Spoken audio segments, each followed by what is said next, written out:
Welcome to episode 4 of Business Planning Deep Dive. Today we are going to be diving into part 4 of your business plan. This part of the business plan is all about your business's products. Now for some of you, this will be the easiest part of the plan because it might be something that you're already really solid on. You might know exactly what your company sells, and you might know all the details of those different products that you sell. For others of you, this might be a little bit more complicated because maybe you sell several products, or maybe you haven't quite worked out all of the details of the products. So we are going to be walking through this part of the plan today. You're going to see that there are 2 pages of this part of the plan. You may or may not need both pages because really you're just going to be working through each of the different products that you have. There are just 3 different sections for each product you have. And so if you only have one product, then you will only be filling out the very first part of this.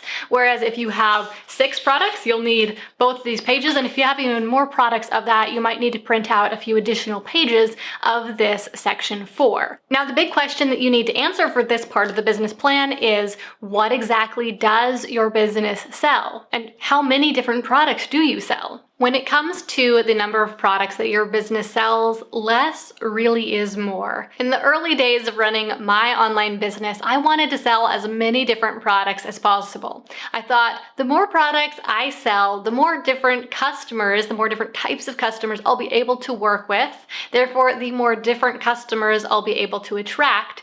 And perhaps I'll even have some repeat customers who buy one service and then want to buy another service as well, because I do so many different things. However, it wasn't long before I realized that this approach was really shooting me in the foot. By selling so many different things, I was positioning myself not as an expert at any one thing. And that meant that I was getting very few referrals and that I had very little clout in the industry at all. It was only later, when I drastically cut down the number of products that I was selling, was I able to really stand out and get noticed as an expert, the go-to expert at just 1 or 2 things. Right now, if your business sells multiple products, you might find section 4 to be very challenging because it's going to force you to choose a primary product, the main thing that your company sells. I promise though that doing this hard work is really going to pay off in the long run.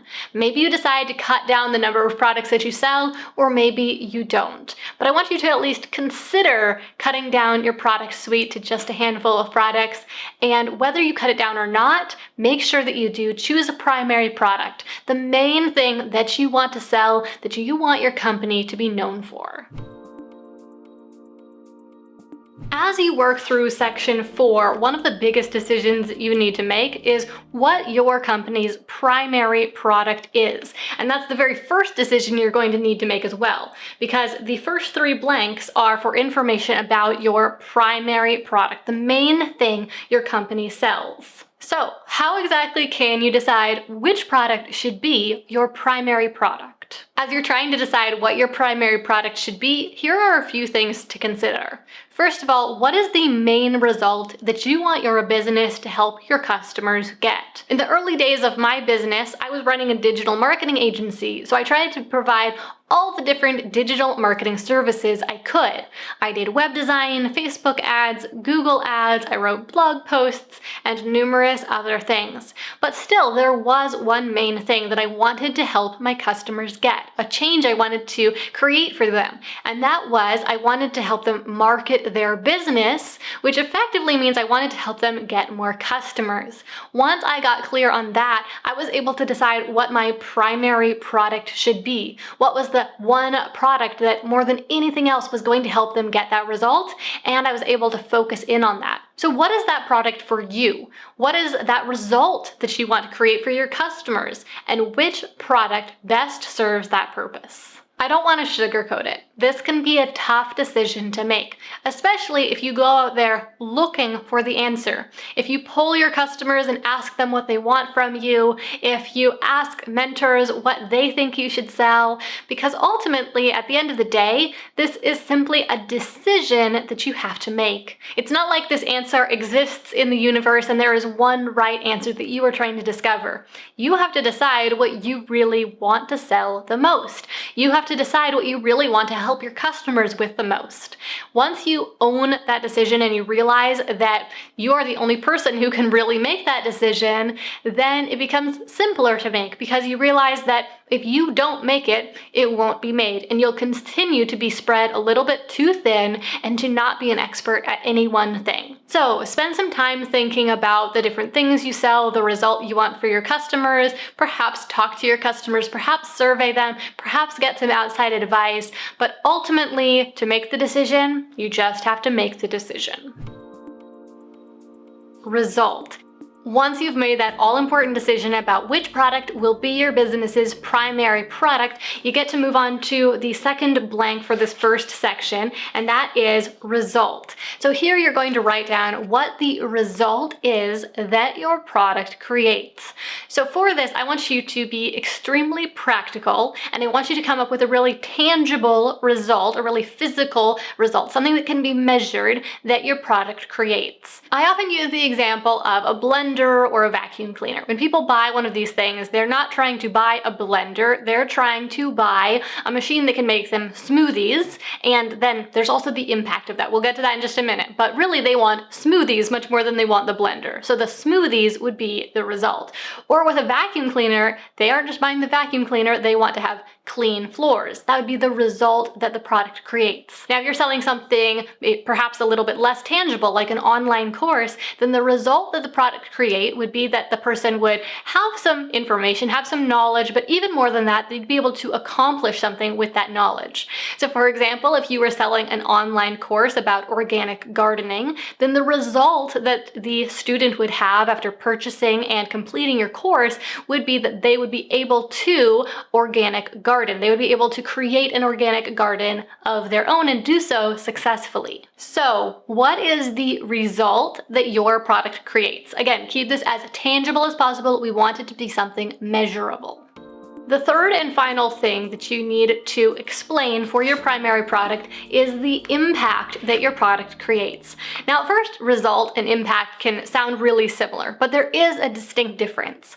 The result is that really tangible thing that someone gets because of the product, but the impact is how that result, how that thing that they get changes their life. Will your customers feel different? Maybe they'll feel more confident, more sure of themselves. Maybe they will feel happier or like they're on the right track. Or maybe their future potential will be different. Maybe now they will be able to get a job that they couldn't have gotten in the past, or they'll be able to find true love. Or perhaps the impact of your product is that it will move them closer to some big picture goal. For example, perhaps their big picture goal is to be a truly healthy individual. And your course that teaches them how to effectively do organic gardening will help them by giving them healthy produce in their life and giving them an activity to do outside, and that will move them closer to becoming a healthy person. So, what is the impact of your product? How does the result that your product create really change your customers' lives?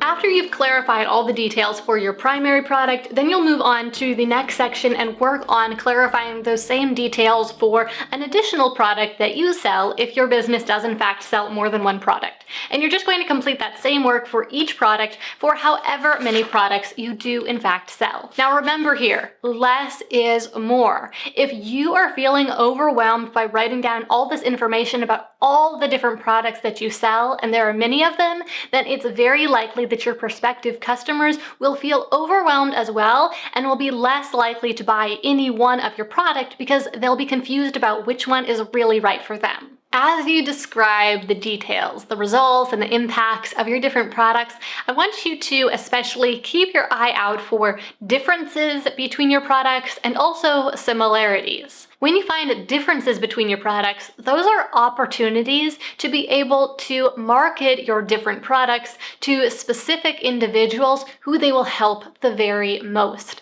You'll be able to say, this is exactly the right product for you because it matches your situation perfectly. Perhaps it matches their goals or their struggles, and you will be able to really effectively sell that product to specific individuals. On the other hand, if you notice a lot of similarities between your products, that can be a a key indicator that maybe you should cut one of those products out of your product suite, or perhaps combine the two to be able to together create the same result that your customers are looking for. I know that as you work through this fourth section of the business plan, if you do in fact sell several different products, you might feel conflicted about whether or not you're selling too many products and whether perhaps you should cut down that number. Now, for some of you, this decision might be easy to make. You might say, oh yes, I'm definitely selling too many products. I'm just going to cut that down to the most important ones that I'm the most passionate about or that my customers love the most. But others of you might feel really conflicted about it and might not be sure which ones to choose, or even if you need to cut down the number at all. So if you are in that camp, what I want you to do is just fill out section 4 with all of the products that you currently have. Because as you complete this section, you are going to be able to really have some intentional thought about each of your products and how they fit together into the grander scheme of your business and how you're serving your customers, and you'll get a lot more clarity. And so by completing this work, you'll be able to better make this decision about which of these products you want to continue to sell. And finally, a quick but important note, some businesses sell lots of products, and that's totally all right. For example, Amazon sells literally millions of products, everything under the sun, and it works just fine for them. Most small businesses do better with selling fewer products, but some that are selling certain types of inventory do fine with quite a few different SKUs or different types of products. For example, if you are an Etsy seller and you're selling some sort of physical product, you might have dozens of different t-shirts or mugs that you sell in your shop, and that could be just fine. So make sure that you are making a decision here that really serves your business and supports your business goals and your personal goals as well.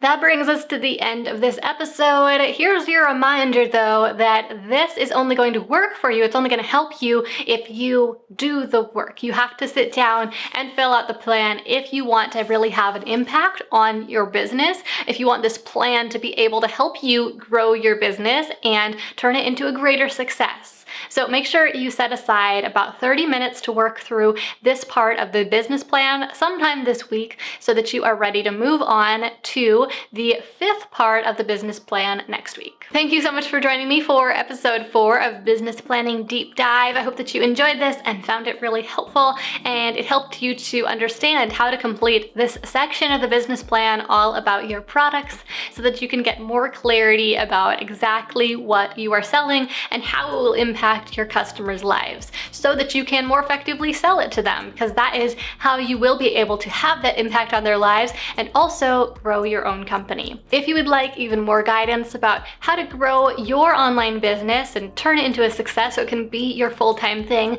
then make sure you head over to my YouTube channel and you subscribe there for weekly videos about how to grow your business. My name is Gillian Perkins. Thank you so much for joining me, and I'll see you back again next week.